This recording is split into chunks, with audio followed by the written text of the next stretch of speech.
చూస్తేనే అది పాటించగలదు. ఎప్పుడైతే మనం దేవుని వైపు చూసి మనం దేవునిలో ఉంటామో అప్పుడు బైబిల్నే అనుసరించి నడుచుకో. మనం మనుషులతో సహవాసం చేసినప్పుడు, మనుషులతో సాంగత్యం చేసినప్పుడు, మనుషుల మాటలకి లోబడినప్పుడు మనము ఇది దేవునిని మనము లెక్క చేయలేము. ఎందుకంటే ఒకళ్ళొచ్చి ఒక మాట అంటారు, ఒకళ్ళొచ్చి ఒక మాట అంటారు, ఇష్టమైన వాళ్ళు ఒక మాట అంటారు, ఇష్టం లేని వాళ్ళు ఇంకొక మాట అంటారు. దానిని మన హృదయం ఏమవుతుంది?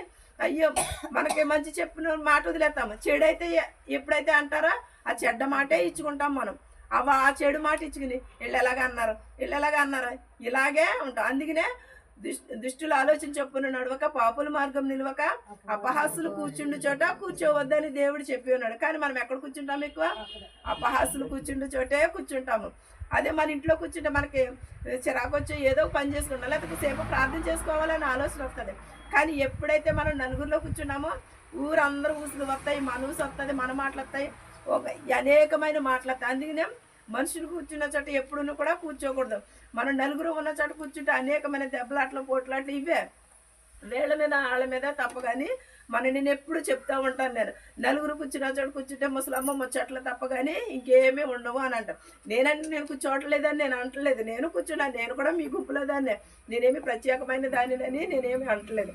అందరము కూడా ఏంటంటే మనం దేవునికి లోబడి ఉండాలి. మనం ఎప్పుడు కూడా దేవుడు ఒంటరిగానే ఉండమని అన్నాడు. ఎందుకంటే ఒంటరిగా ఉంటే ప్రార్థన చేసుకోవాలని ఆలోచన వస్తుంది, మన బైబిల్ చదువుకోవాలని ఆలోచన వస్తుంది. అప్పుడే మన ఇంట్లో మనం ఉన్నంతసేపు కూడా ఎవ్వరు ఏమి అనరు.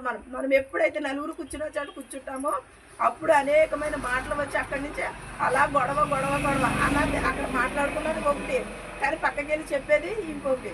ఇక్కడ కూర్చున్నది మాట్లాడుకున్నది ఒకటి, పక్కకి వెళ్ళేది అనేది మాట్లాడు.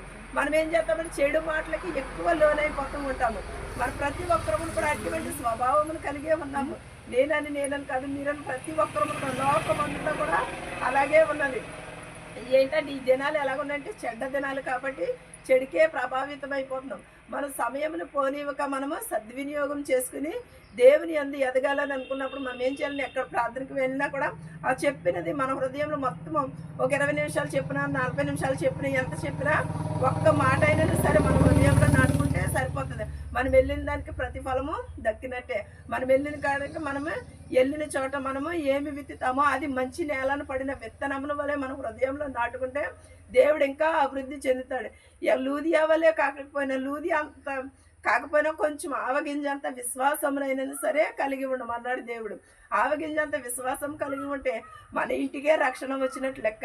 దేవుడు మన ఇంటి వద్ద ఉండే తలుపు తడుతున్నాడు. వారు తీసేవారుగానే ఉండాలి, కానీ మనం ఎప్పుడు కూడా